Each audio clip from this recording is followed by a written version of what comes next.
أعوذ بالله من الشيطان الرجيم بسم الله الرحمن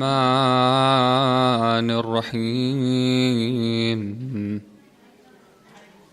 الحمد لله رب العالمين وبه نستعين إنه خير ناصر ومعين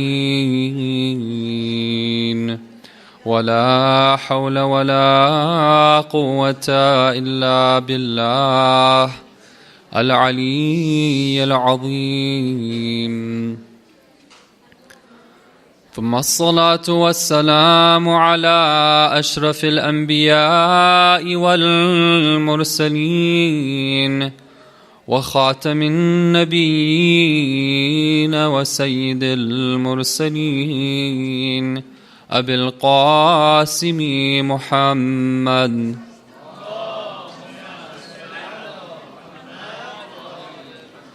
وعلى آل بيته الطيبين الطاهرين المعصومين.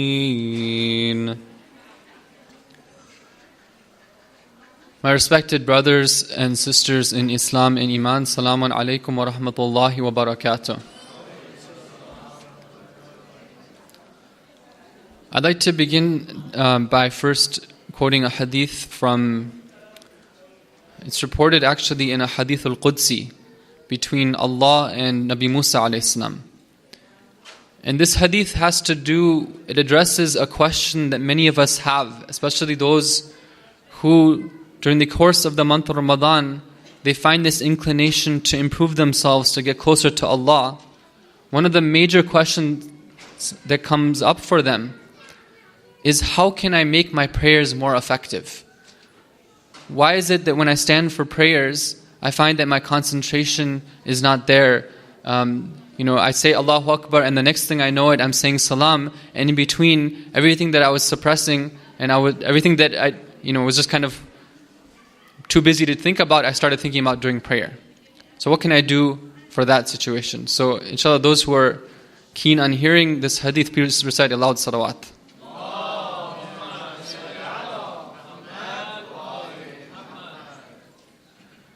So in this hadith al-Qudsi, Allah subhanahu wa ta'ala addresses Nabi Musa. He says, Ya Musa, inni la aqbalu as-salah. He says, O Musa, I don't accept salah.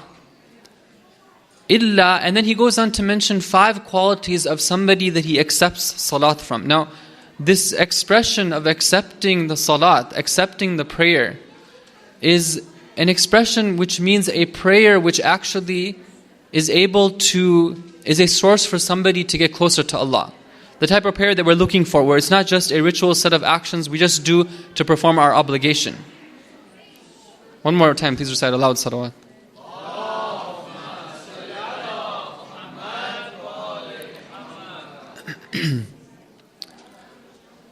So it's not just a prayer which is a matter of just fulfilling the obligation. No, a prayer which actually has meaning. Allah in this hadith al-Qudsi lays out 5 conditions for that type of prayer. Number 1, He says that إِلَّا لِمَنْ تَوَاضَعَ لِعَظَمَتِي. The first condition is that the person who is praying has to recognize the greatness of Allah and respondingly have humility in his heart. Right? This is something that we acquire through a thought process, by understanding that Allah subhanahu wa ta'ala is the greatest of beings, incomparable to any being. As we ponder upon the greatness of the universe and look at our own significance, we can come about this realization. That's number 1. Number 2, وَأَلْزَمَ قَلْبَهُ خَوْفِي, which means that his heart is filled with the remembrance of me. His heart is filled with fear of me. Now, what's a good test to see if somebody's heart has fear of Allah in it or not? They can see whether or not throughout the day they obey Allah's commands or not. Because somebody who doesn't fear Allah and the punishment of Allah obviously will do whatever they want. But somebody who consistently is watchful over his actions is somebody who has fear of Allah in his heart. Number 3, وَقَطَعَ نَهَارَهُ بِذِكْرِ. He passes his daytime in my remembrance. This is perhaps like the sort of the secret and like the most out of all these different characteristics. It's the one that scholars of ethics and spirituality emphasize on the most. They say that, look at, if you want to find concentration in prayer, if you want to be able to remember Allah in prayer, then outside of prayer throughout the day, be in the remembrance of Allah. Right? So وَقَطَّعَ نَهَارَهُ بِذِكْرِ means that he passes his day in my remembrance. So what does that practically mean? To be in the remembrance of Allah in the daytime, it means that when we go about our day, outside of the prayer time, on a practical level, we're remembering God by doing what He's commanded us and staying away from what He's prohibited us to do. And then the final, the fourth characteristic is وَلَمْ يُبِتْ مُسِرًّا عَلَى الْخَطِيئَةِ. That person, when he wakes up in the morning, he does not have any intention, he's not keen on committing a crime against me. Right? Meaning that when they wake up in the morning, they have a resolution that that day, they're going to pass that day obeying God. Right? If we can just do that on a day-by-day basis as we wake up in the morning, just today, for one day, I'm going to live my life as a servant of Allah. And the fifth condition, وَعَرَفَ حَقَّ أَوْلِيَاءِ وَحِبَّائِ. And that person is aware of the right of my special friends and my beloved ones upon them. Because there are certain individuals who, because of their servitude to Allah, their status is special. And we're commanded to form a special connection with these individuals. So these are the 5 conditions. Number 1, just to review, somebody who has to be humble to the greatness of Allah. Number 2, has to have his heart filled with the fear of Allah. Number 3, passes the day in remembrance of Allah. Number 4, does not wake up in the morning keen, insistent on committing a crime against God. And number 5, is aware of the rights of my beloved ones and those who are close to me. If somebody is able to have these 5 conditions and be at least working towards them, inshallah they will see that their prayers will begin to have meaning for them. Sallu ala Muhammad wa ali Muhammad.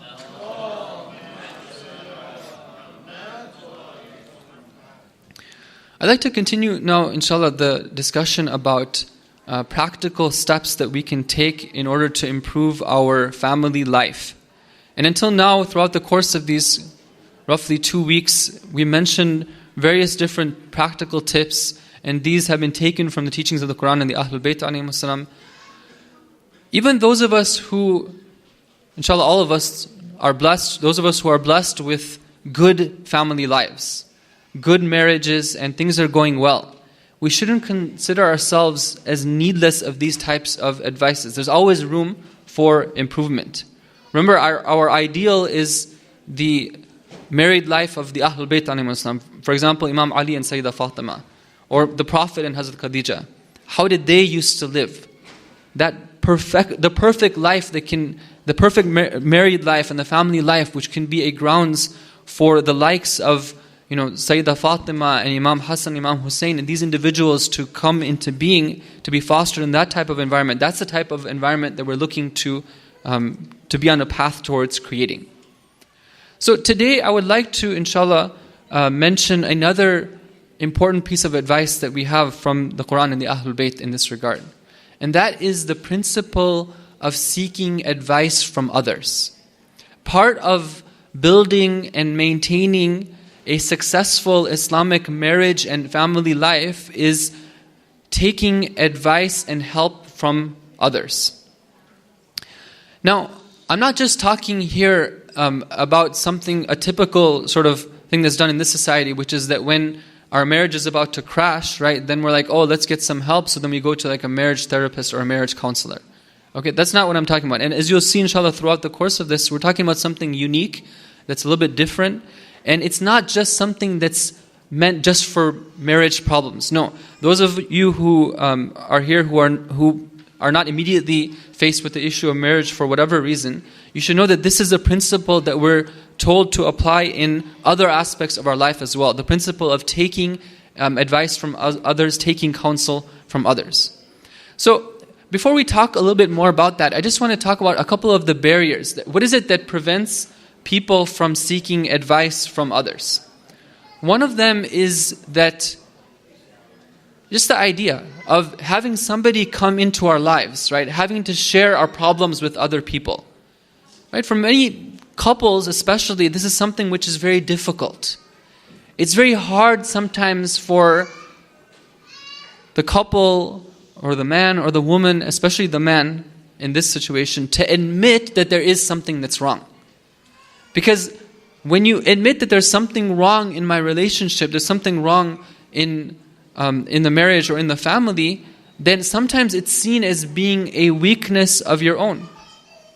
Right? And people don't like to show their weaknesses, especially like the macho man. The macho man doesn't like that, the guy who, he's like, I got everything under control, right? I don't have any problems. If there's a problem, I can take care of it myself.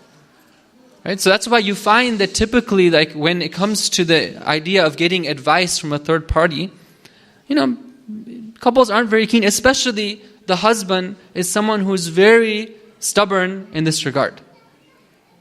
But we have to ask ourselves, what is it that's holding us back? Doesn't that smack of takabbur and ujub, that somebody should feel themselves like needless of the advice of other people? That I'm so perfect that no, I don't have anything wrong with myself? No. Actually, we're not perfect and we have made mistakes.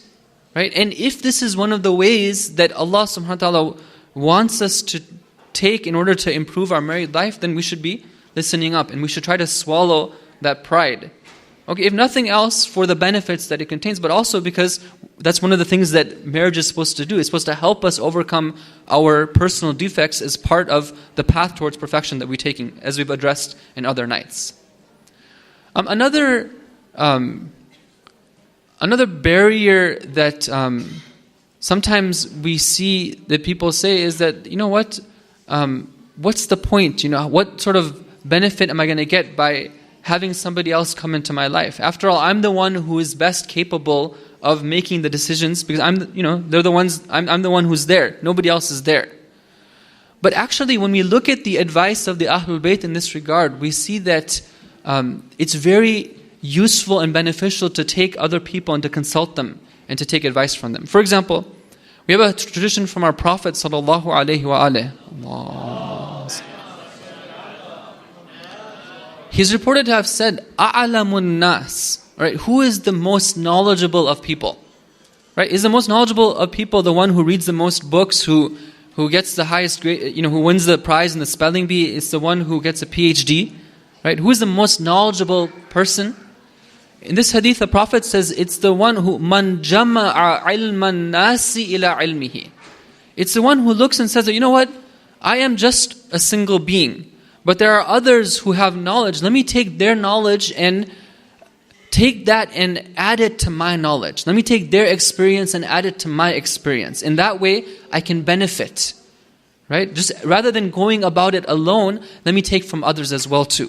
So we see in another tradition, we're told that somebody who seeks advice from others, it's like partaking in the uqul, in the aql of other people and adding their aql into his aql.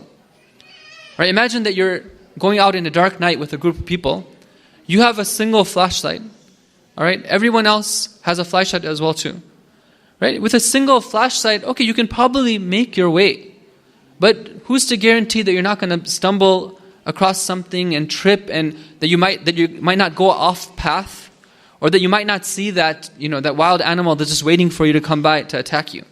But if all of you turn on your flashlights and all of you together shine it on the path, then how much better. You're taking advantage of the light of others as well too. That's why we're told in another tradition that somebody who seeks the advice of others, it's as if they're taking the light of others and the light of others' aqls and combining it to the light of his own aql.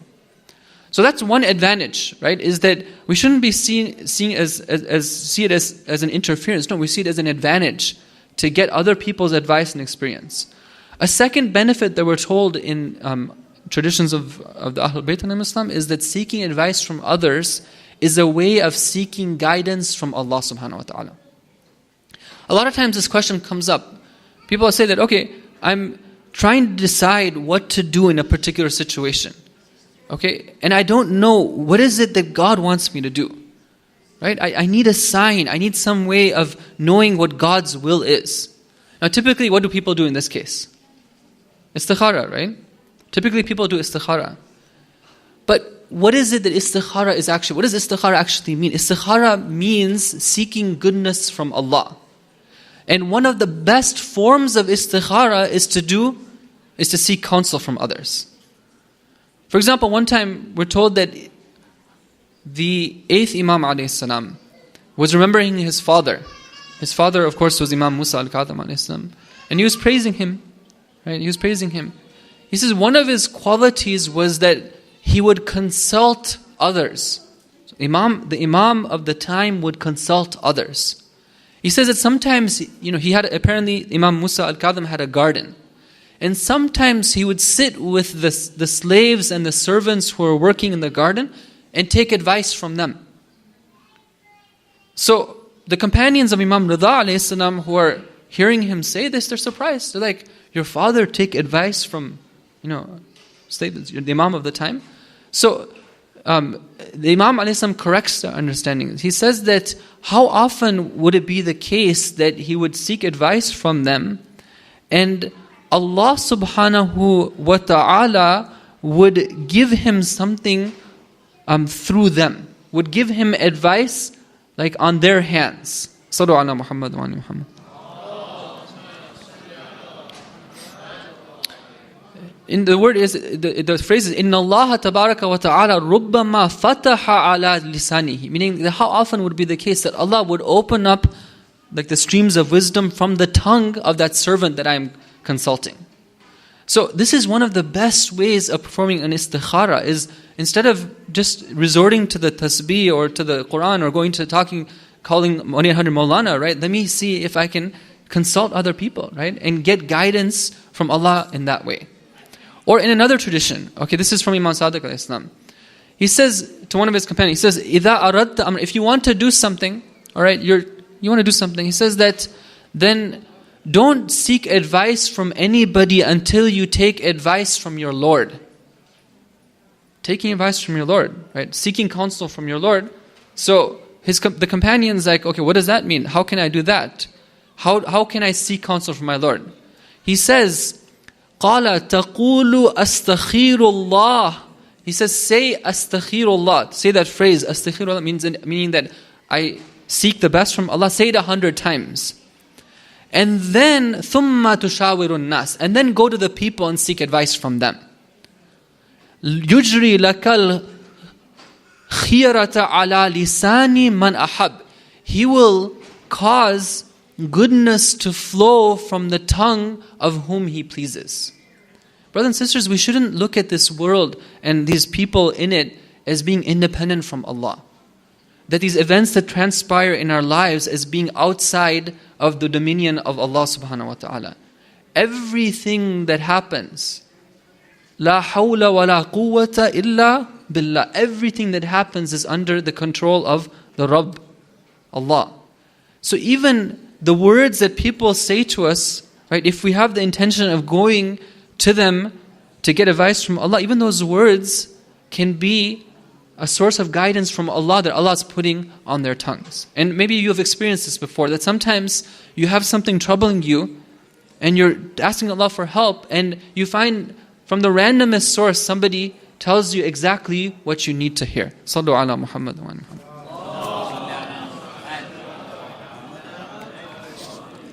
Okay, I mentioned 2 reasons why we should be keen on seeking advice and counsel from others. One of them I said was that it helps to acquire and to benefit, to piggyback on the experience of others. And then we said number 2, that it's a way of seeking guidance from Allah. Number 3 is that doing this is a way of really taking advantage of the community of believers. You see, brothers and sisters, sometimes we think of a community as being a building in which people gather, right? And then they pray, and then they eat, and then they go home, all right? But a community is not about a building. A community of believers is about this common bond of faith and servitude to Allah that binds them together. And that causes them to be part of the same team, people who are working together for the same cause. And it causes bonds of love and compassion for each other to be formed between them. And one of the advantages that somebody who has a community around him is supposed to take advantage of is the ability to resort to them and counsel with them when they have some needs. Allah subhanahu wa ta'ala in Surah Shura describes the qualities of true believers. Among them he says, وَالَّذِينَ أَعُوذُ بِاللَّهِ مِنَ الشَّيْطَانِ الرَّجِيمِ وَالَّذِينَ اسْتَجَابُوا لِرَبِّهِمْ وَأَقَامُوا الصَّلَاةَ وَأَمْرُهُمْ شُورَى بَيْنَهُمْ. Right? One of the things that they do is they establish prayer. Another thing that they do is that they consult each other. They use each other as means of coming to a common decision on matters. Right? It's a beautiful concept of a community and how we're supposed to depend on each other. You know that verse which says that those who are the companions of the Prophet are ruhama'u bainahum. They're merciful to one another. Right? This is the way it's supposed to be. Now, there's some objections. Like sometimes people ask these questions. They say, first of all, okay, if I consult with other people, then doesn't that make me somebody who doesn't think anymore? Right? I'm just going to be somebody who, I'm not going to think independently about anything. I'm just going to, whenever I have any decision to make, I'm going to consult others. And the answer is that no. The idea of seeking advice from others is not to be a way to make you needless of using your mind. No, the mind and thinking and reasoning and reflecting and learning has supreme importance in Islam. So what it means is that if there's some issue comes up, right, I need to make a decision, I need to think about it. Okay, there's a marriage issue. I want to see how I can sort it. I need to think about it, learn about it, learn about these common principles that we have to deal with these issues in the teachings of Islam, in the teachings of the Ahlul Bayt alayhimus salam. And I need to apply these, right? But sometimes I should realize that my own efforts in coming to a decision about what to do, it's limited. And especially when it comes to a major decision or a major issue that I'm facing, I shouldn't just rely on my own thinking. Yes, I should think. Okay, I shouldn't be somebody who, is just looking to others. Any decision I make, I have to call up my mom. All right, yeah, when I'm a child, okay, I need to resort to my parents. And that's part of the role of parents is to guide children, especially when they're young. But there comes a point where I need to stand on my own 2 feet.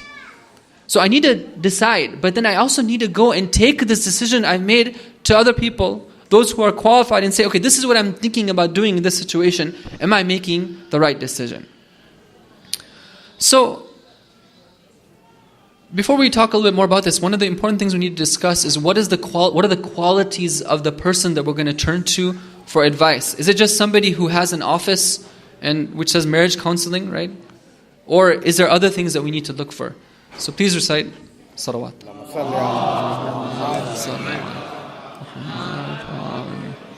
Okay, some of the qualities that are mentioned by the Ahlul Bayt, and these are things which are also clear to somebody who would ponder upon it. Number one is the person should be somebody who has an aql, somebody who is intelligent, is able to sift through different things and come to resolutions. They themselves should be people who show and demonstrate that they think before they act. They should have vision and insight and be able to suggest creative solutions to the problems that we're facing. Number two is something obvious, that the person should be an expert in that field. Okay, when I want to, for example, I want to buy a new phone, a new smartphone.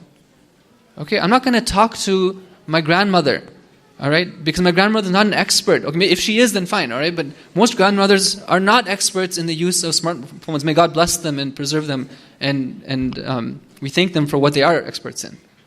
But I need to consult somebody, obviously, who's an expert in smartphones, right? That's the person I'm going to talk to.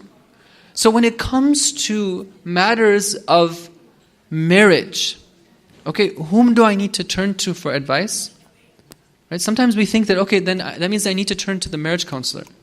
Now the marriage counselor has a role, but we shouldn't forget how many teachings Islam has with regards to family life.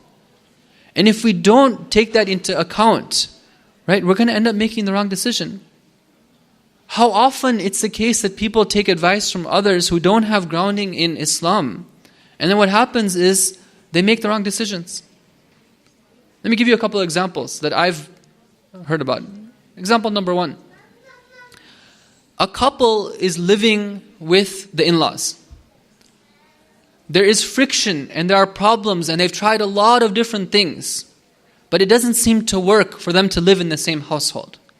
They have the financial means to live close by, but in a separate home or a separate apartment. What should they do? Okay, now you can go to different people and they might have different advice on this, right? So this couple, they happen to go to people who were not so educated in the teachings of Islam about this. They were more thinking along cultural lines. Now, before I mention what happened, I just want to say that there's nothing wrong. It's not wrong to live with the in-laws. Sometimes it can be good, especially given the current economy, right? And finding a place of our own is difficult, right? But everything with its conditions and, after all, what are we trying to preserve? We want to preserve the harmony, right? And sometimes the best way of preserving that harmony might be to live separately, to have interaction, but not to be in the same household. There's no condition that you have to be under the same roof.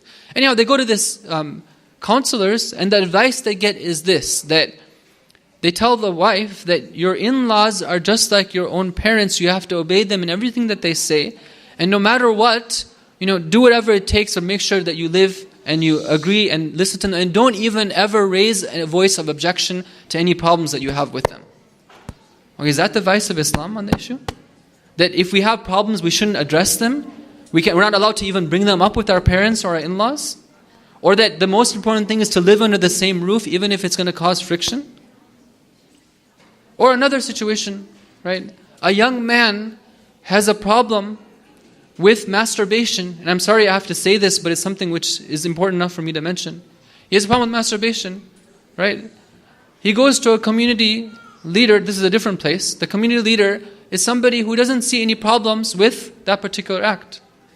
Is that the Islamic solution, na'udhu billah, to that problem?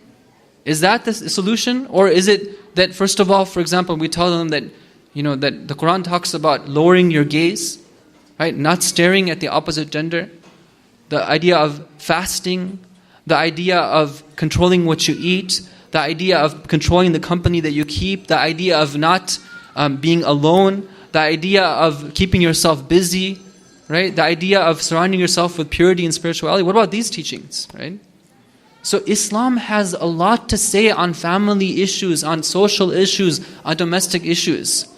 In everything else, we turn to experts. Why don't we have the same when it comes to things related to Islam? Sallu ala Muhammad wa ala Muhammad.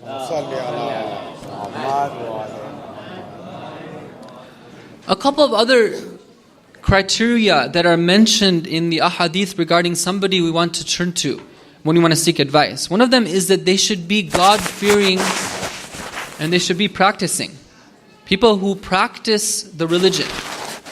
Right? Sometimes we see that the person that our brothers and sisters turn to is their best friend who's a non-Muslim. Right? And they pour out their heart to them and they turn to them for advice. Okay? Is that Sallu ala Muhammad wa Muhammad.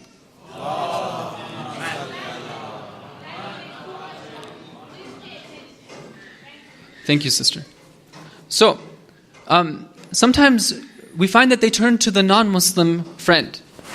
Okay, they pour out their heart to them and they want advice from them. So, is this the right approach to take? After all, what sort of criteria does somebody who doesn't have, let's say that not a person who's God-fearing and God-practicing, what sort of criteria are they going to make their decisions based on?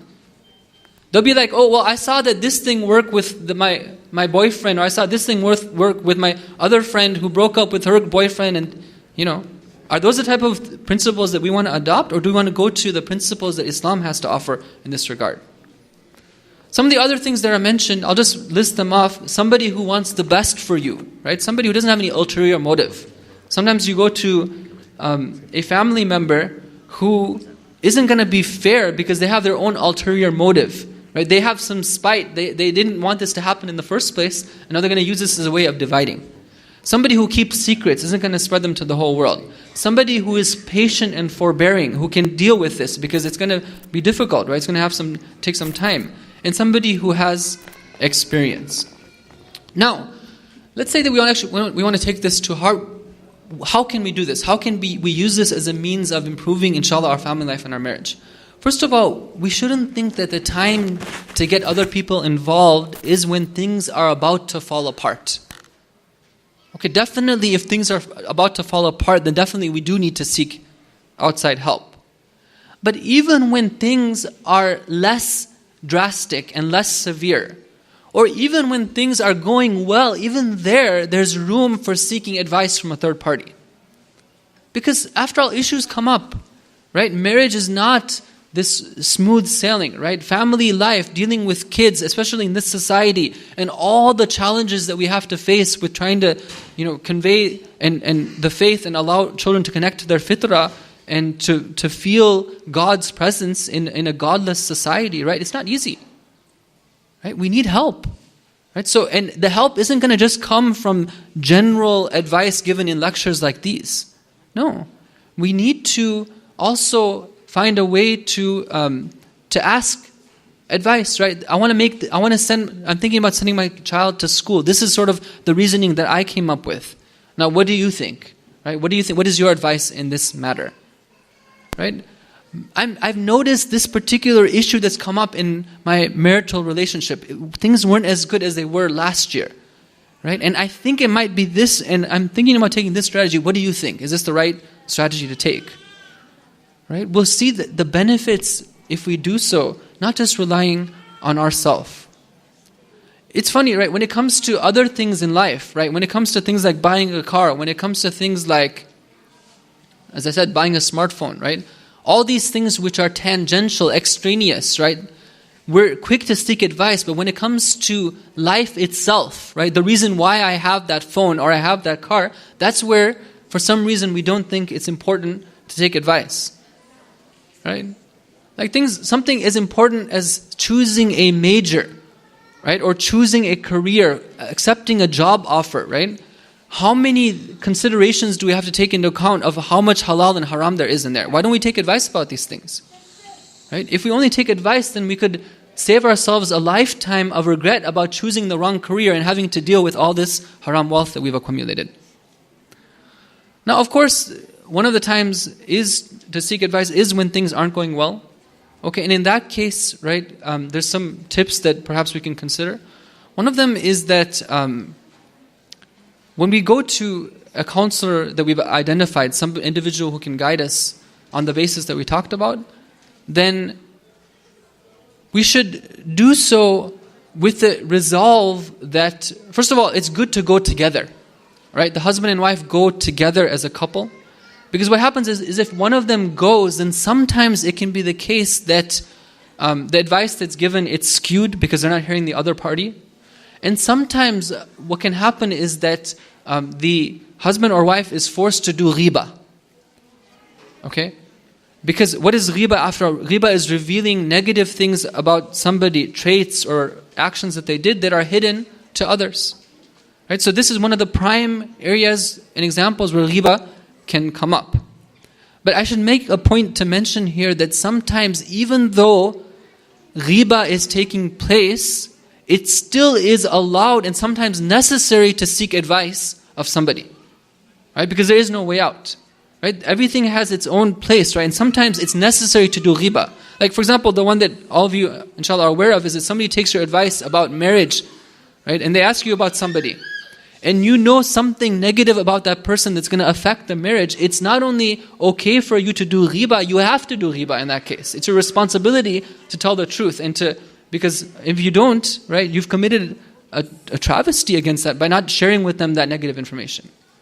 So same thing here. We're told, for example, that if somebody is doing something haram, and the only way I can prevent them and guide them to stop doing that haram is by taking the advice of somebody else and revealing that negative thing that they're doing that haram to that counselor, then I'm allowed to do so. Or if I have been oppressed by somebody and I need to seek my rights and restore my rights, then I can do so by seeking the advice of somebody and reveal that injustice that has been done to me. So even in this case, there are some cases where we can do ghiba, but in general, if we're not together and we're not presenting both of the sides, then it's going to be very hard for the counselor to give good advice. The second point is that we should make a resolution. If the couple is going, they should make a resolution that whatever that counselor says, remember, we've chosen this person according to the characteristics that God has specified through the Ahlul Bayt. We're going to them with the intention of getting guidance from God. So we should commit ourselves to following whatever that person has to say. But not that, okay, once we go, then we'll say, okay, yeah, thank you very much, and then at home we're going to do exactly the opposite of that. No, that's not going to cut it. All right? We have to go really and having faith that this is God's command and God's guidance to us. Now, one final comment, or a couple of just last reflections, inshallah.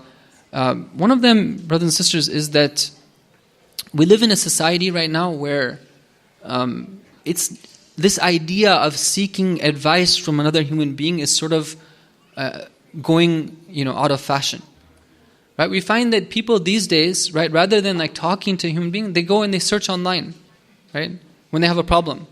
Right? I give the example of like talking to your friend who's good at electronics or something for buying a smartphone. Actually, these days people don't even do that, right? They just Google it, right? Or they put it on Facebook and they say, okay, any ideas for what I can do, right? Even these days, unfortunately, when it comes to matters of religion, people don't seek out advice from those who are qualified. Right? I see that people, rather than like asking their marja, asking those who are experts, they find it more convenient and somehow more reassuring to just post a question on their Facebook and say, okay, this is the question, tell me the answer. Right? Now, on a logical level, okay, yeah, it's easy, it's convenient, and you might happen to get an answer which has a semblance of truth in it. But is that the rational way of going about things? Actually, we see in the religion of Islam that we're supposed to go to people. Right? That's important. Actually talking to people. Right? Technology isn't always the best way of accomplishing what we want to.